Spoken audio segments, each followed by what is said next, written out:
I just kind of need to get some stuff off my chest while I kind of eat my lunch. Just some ideals and stuff. Nice bit of a mix-up today. Big Mac meal. Usually I just have turkey dinosaurs or chicken nuggets, so yay to routine. But sometimes you just kind of need actual grease. Mm. So, those who don't know, probably very few, what I'm about to bring up, you know, is about autism and adults in Autism and Society and trans issues. And I was diagnosed with autism when I was, I'm going to say 10 or 11. I was in year 5. And then I came out as trans in 2016 at 19.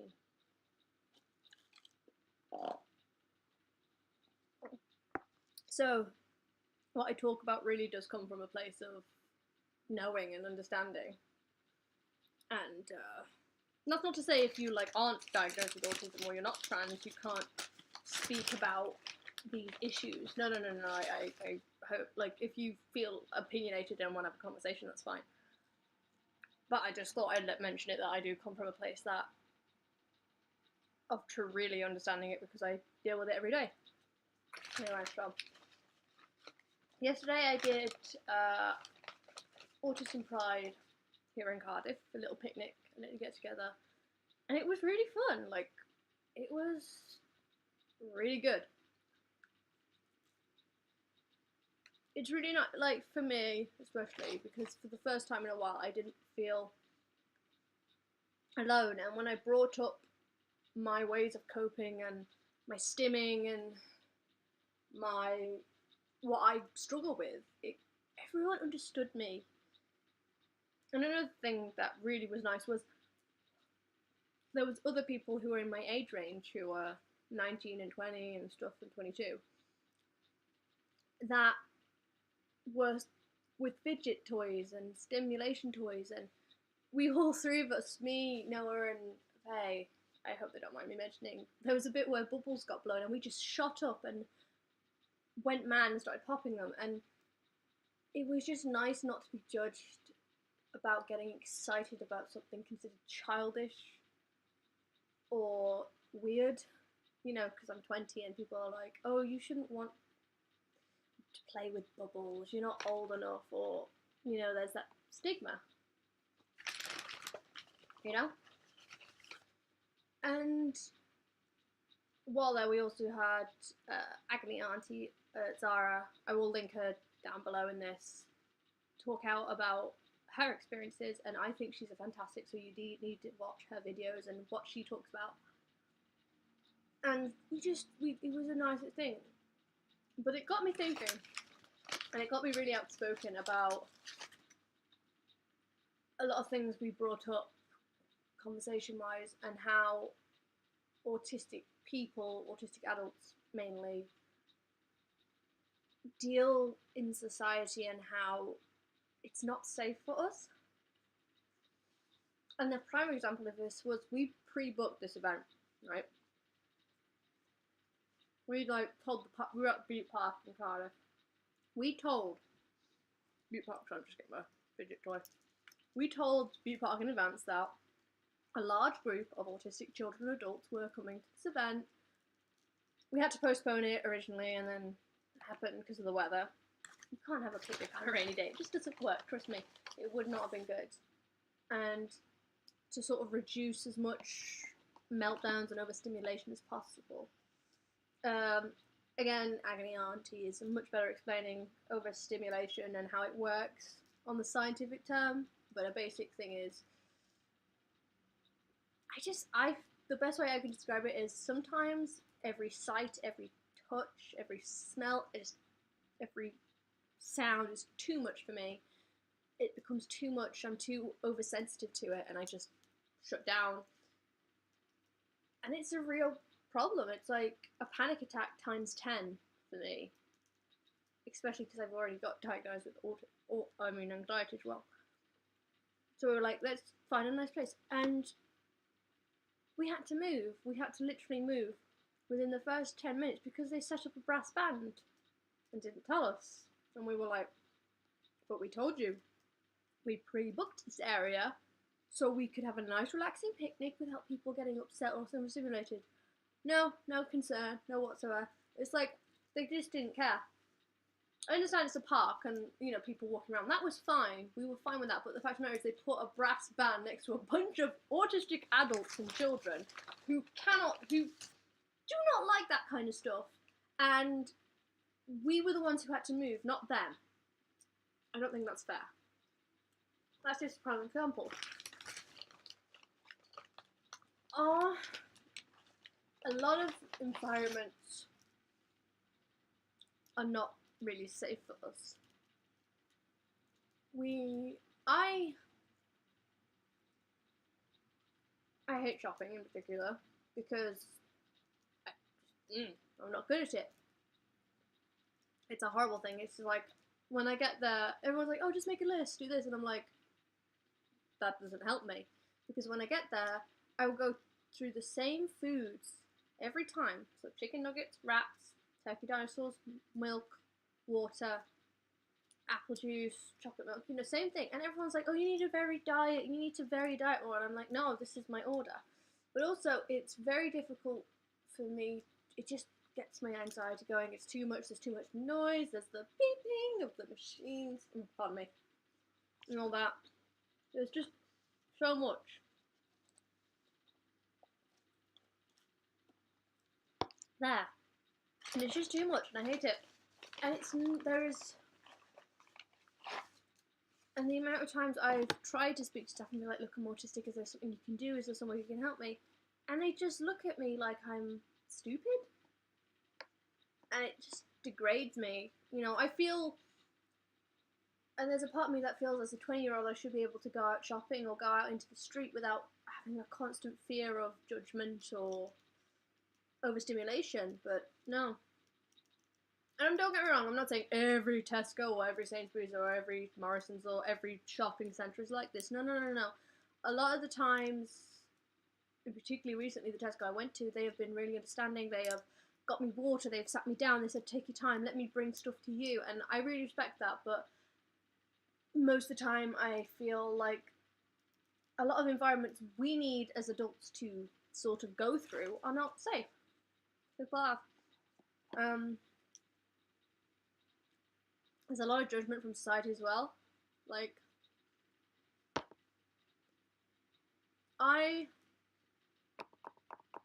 if I get overstimulated, then I will have a panic attack, and I will have a meltdown possibly. And the look of disgust and judgment I get from people shaking their head, tutting, like I'm attention seeking. It's a horrible feeling, knowing that I'm going through something where my body is my brain is exploding, and people are tutting at me, like, "Oh, stop acting like a weird child." I go to Build-A-Bear often, by the way, and that's another thing that bothers me as well. I go to Build-A-Bear a lot because I love Build-A-Bear, because I love the soft toy, you know, like this, good size, it's soft, it smells nice, I can get nice smells, it just comforts me. It's a nice thing for me to sort of mess with when I'm at home, or to cuddle. I like a lot of pillows, and I go in there often, and I am well known by the staff as well here in Cardiff, and I just feel so much judgment. It's horrible. I can't even go in and get something that helps me while I get comfortable and feel at home. I can't even get a bear without people looking at me like I'm weird and childish. And I can just feel eyes on me. I'm not saying everybody does it. The majority of people just think I'm attention seeking, or it's not that big a deal when I have a meltdown or I'm having a panic attack. They're just like, "Oh, God's sake, get over it," kind of thing.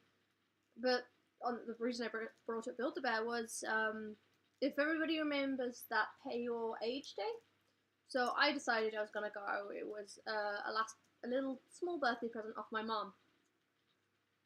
while I was back in Wolverhampton. So 2 days before, I called the store to organise. I even called the company Build-A-Bear. I have the phone logs somewhere to organise something. So I knew it was going to be busy. So I was like, okay, and what I'm going to do is I'm going to call in advance and organise something. So lines really stress me out, obviously, because, you know, it's waiting in a line where there are loads of people, conversations, arguments, it's just too much. You know, I really can't do the really British thing, which is queue. I can't be in a queue, I can't be in a line waiting for stuff. It's just, ooh, just thinking about it, it's getting me a bit overstimulated. And so I thought, what I'm going to do is call in advance, maybe book a time with them to go in, maybe we can organise something so it's fair, so I can go in stress-free, not get overstimulated, enjoy the day, and vice versa. So I got nothing on the first day, the first 2 days before the event. Okay, called the company itself, nothing. So I called the next day, still nothing. So I was like, oh, this isn't good. I continued to try calling that morning, still nothing. I was really determined. I really made the effort to go, hey guys, and let them know. Morning of the event, I call again, even though I was like, there's no fucking point. Sorry, I swear a lot, it helps me. There's no fucking point, because it's going to be busy, but I still tried. And I got to the store, and I was with Ben, and I explained this to the staff. I was like, there's got to be a way. I did try and contact you. I'm autistic, this is already too much. And one of the staff compared my meltdown to a tantrum of a child. She said, and I quote, she was like, well, these children here are waiting fine, so we're not going to make any excuses or make it easier kind of thing for me.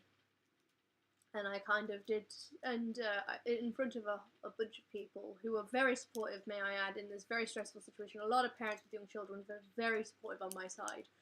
And I said, I don't think you understand, miss, that it's not a tantrum what happens. A meltdown is, it's like my body gets so worked up and then it just shuts down, and I could become a threat to myself. I could become a threat to others without realizing it, because I might start, you know, physically hitting myself, rocking, and it's not nice, it's not pretty, and I never felt more dehumanized and put down and told. I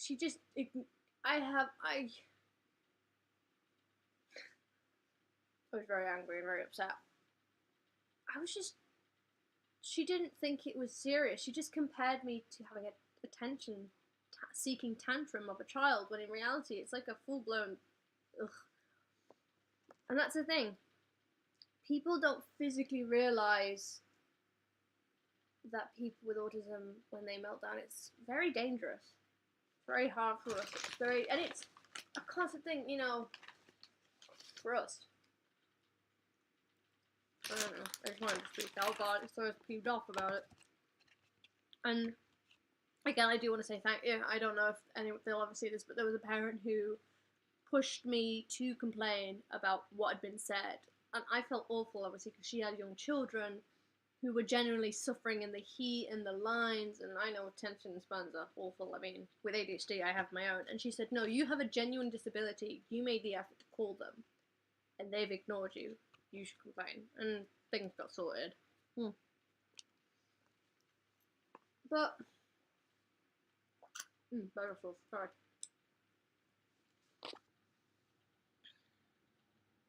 It's just, people don't treat it seriously. They prejudge. And something Zara brought up really struck a chord with me. The way I'm judged by security and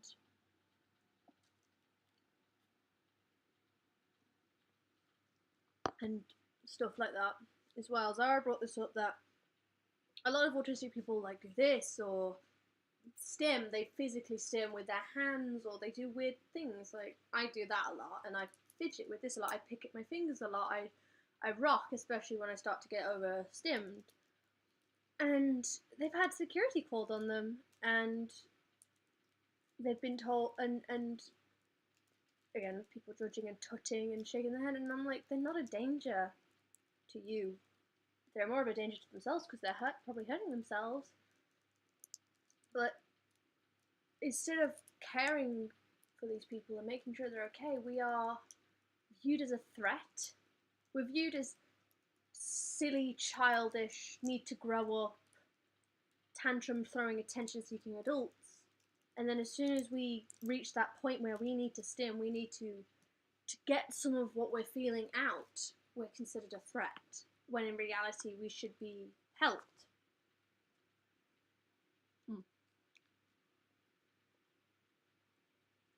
It just saddens me that some of the treatment we suffer through,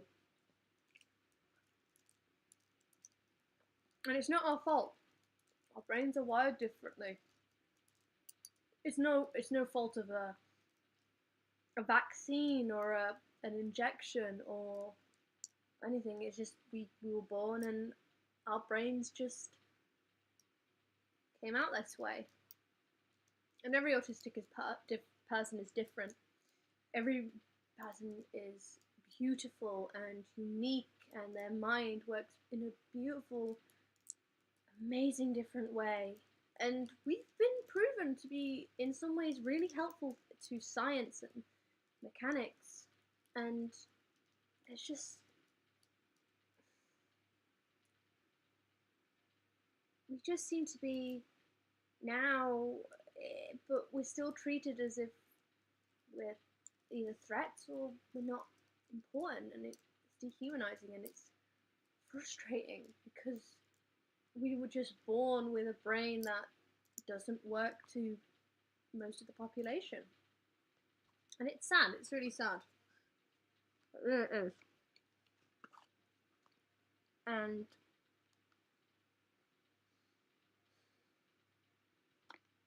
a lot of,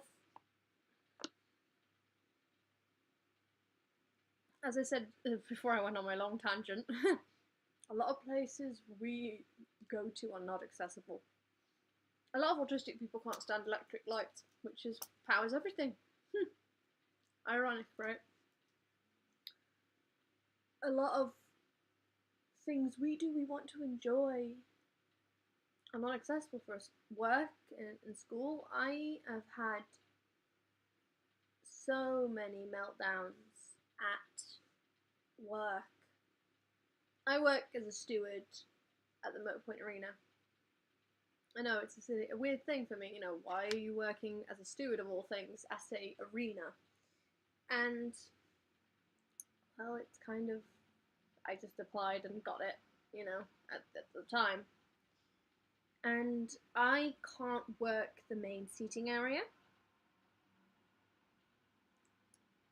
because it's too much, because people are tapping me on the shoulders, there's loud booming, bang, bang music, people are touching me, and I don't know the area that well, I don't know the order of the seating, so usually I'm on tickets or stuff, but even that's too much for me sometimes, because I just want to make this clear, I hope this doesn't come across as mean or peachy, it's just, people like to get a bit touchy-feely with me when I'm on tickets, and I understand the tap on the arm, that cheers love kind of thing. That's not so bad, because I understand that's their way of saying thank you for letting me in, that's them giving their thanks for me doing my job. But some people have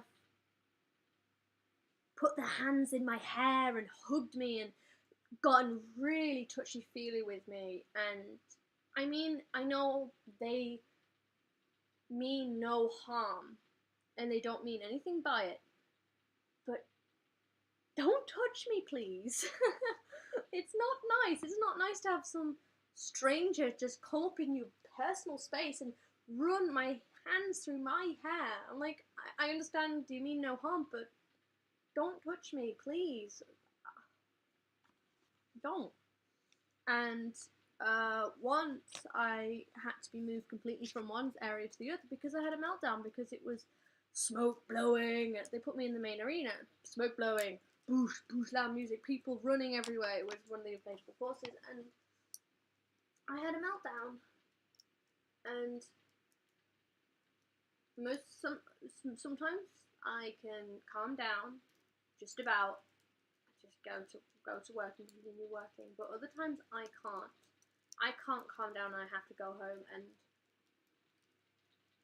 that is so frustrating for me because I want to work. I don't want to live off. I want to make something for myself. I want to work.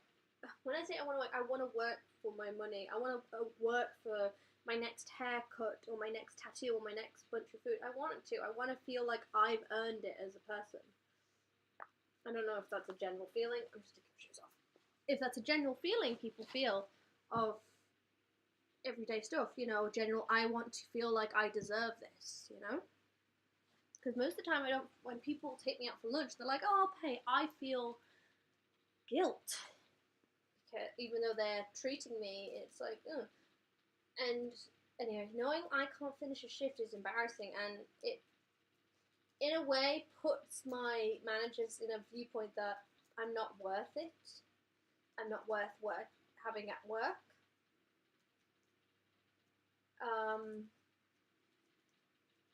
And I'm not saying my managers are awful. No, they are really wonderful, understanding. But I know deep down they think that partly because they're like, great, now we got to find someone to replace Colin because he's had a meltdown because he can't handle this, despite the fact this is what he signed up for.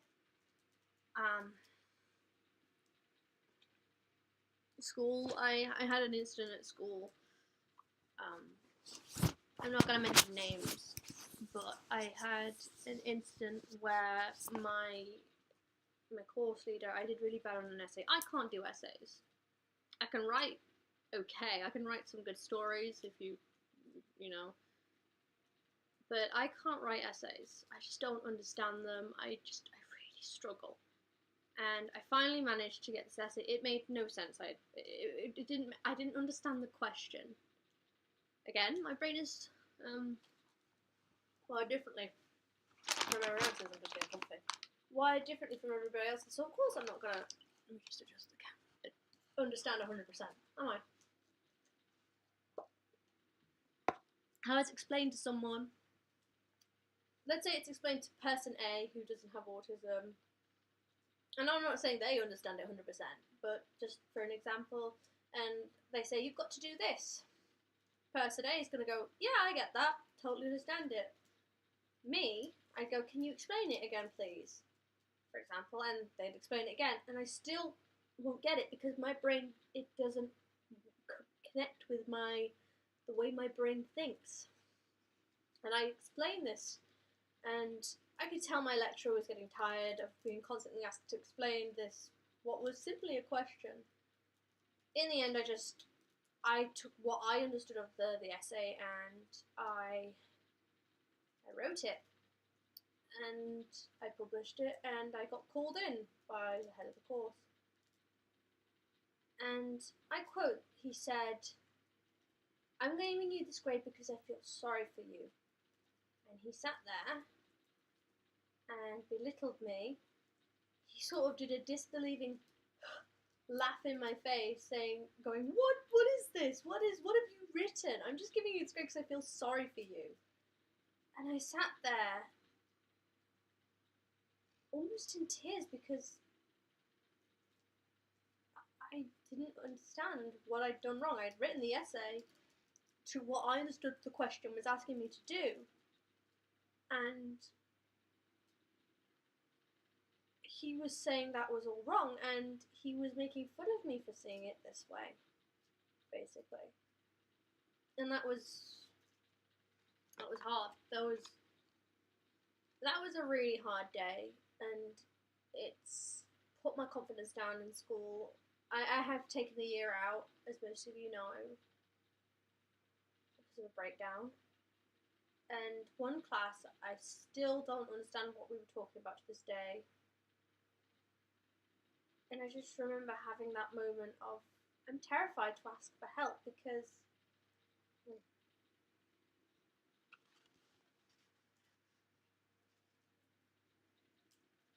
I'm genuinely terrified to ask for help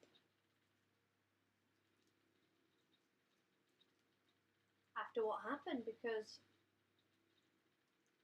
I know they won't find a way to explain it to me.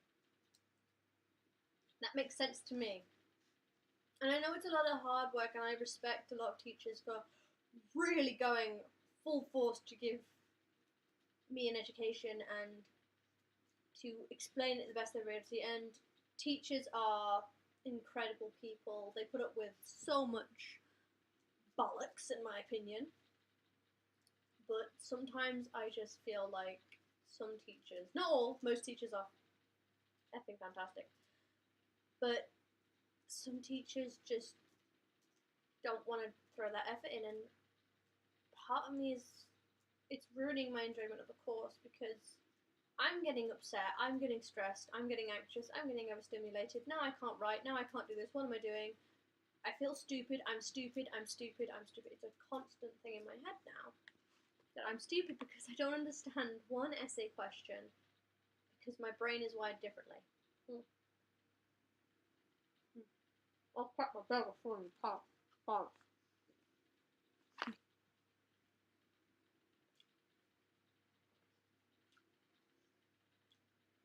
Is this technically a mukbang?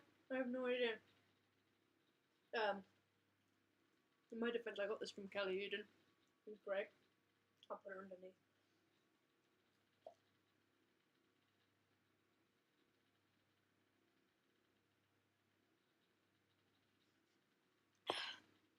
Yeah. She does the thing called mukbang. It's a Japanese thing where people just talk about stuff and tell life stories while eating their food. Oh yeah. I think that's what I'm technically doing.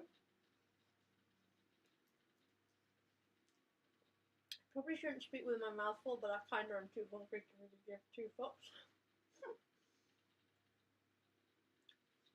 Or care that you see me lick sauce off my fingers. I got a message for him. Hold up. Ding, ding, ding, ding, ding. I don't know what phone it is. I'll find it. I'll look later. And yeah, it just, I think we need to speak up more when it comes to this kind of stuff, and just be like,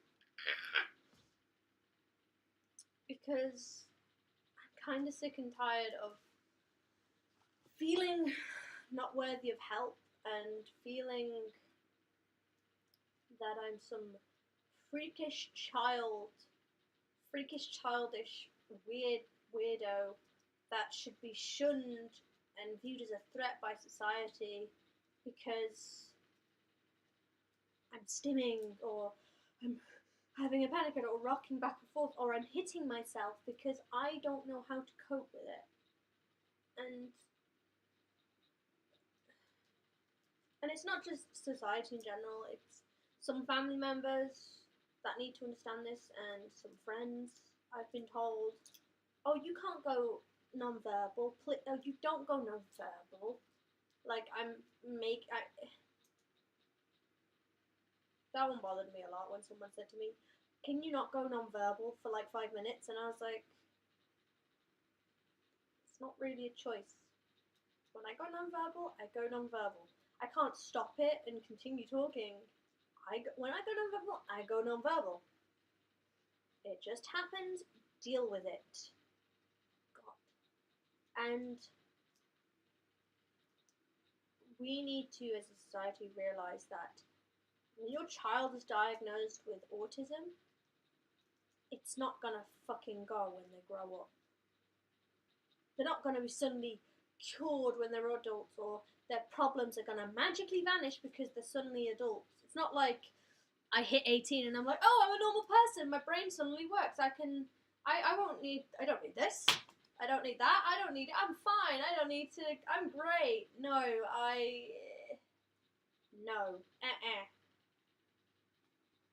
I will have this until the day I die. And that's the truth of it, guys. I will need this until the day I die. I will have this until the day I will have the symptoms. They might worsen, they might lessen, but I will have them until forever. And I just want people to understand that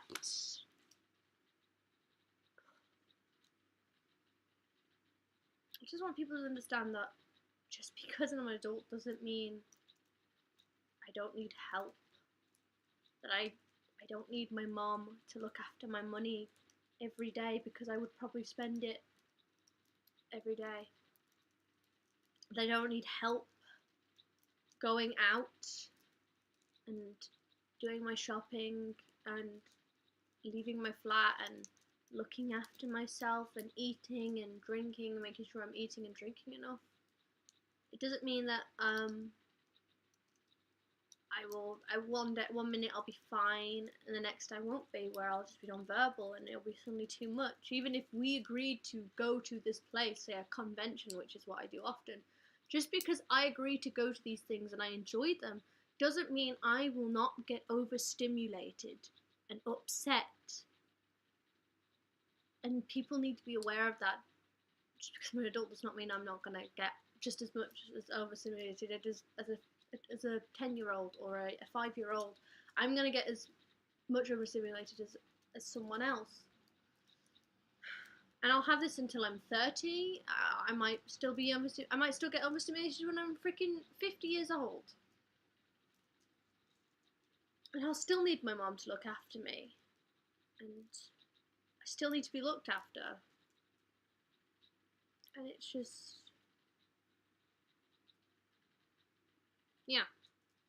It's just...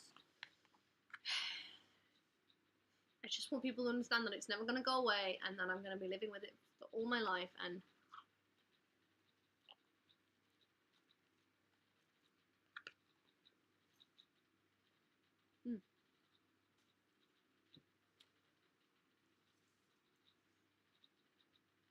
that was a big bite. I'm so sorry.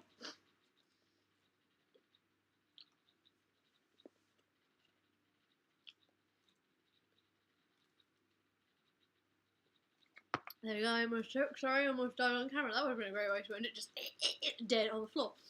Yeah. A bit of humour to ease the tension I'm bringing up with these serious issues. Yeah. It's hard sometimes. And if you know a loved one that is autistic, that has autistic tendencies, that hasn't had a diagnosis yet, or has had a formal diagnosis, if they just make sure you let them know that you're there and in some ways you understand, and that you're willing to sort of take a deep breath, not get tired, and be there every day when they overstim in the middle of public and start hitting themselves and people are tutting and shaking their heads, that you won't get embarrassed and frustrated and yell at them. Or if you do, that's fine, but try not to. That you won't get annoyed when they spend money on something they shouldn't have because they saw a teddy bear they liked and they loved how it felt. That you're buying teddy bears and stim toys and bubbles and things that are for children to keep them calm and happy. That they're not working because they can't handle it. Just let them know that it's not their fault and they are beautiful for being wired that way. I think that's important. At times I would just love for someone to say, it's okay, Colin, you're amazing the way you are, and who you are, it's no better, it's no worse, you're not worse than anyone else on this planet, you're not worse than any other human being. You just got a really beautiful, unique, wired brain, and I mean that from the bottom of my heart. If there's anybody who's autistic watching this, you are beautiful in your own way. Your brain is wired in a way that is so full of colour and imagination and just beauty, and you will do amazing things with that brain. Just give yourself a bit of a chance, yeah? Alright, I'm gonna finish my burger and my lunch. Calling out.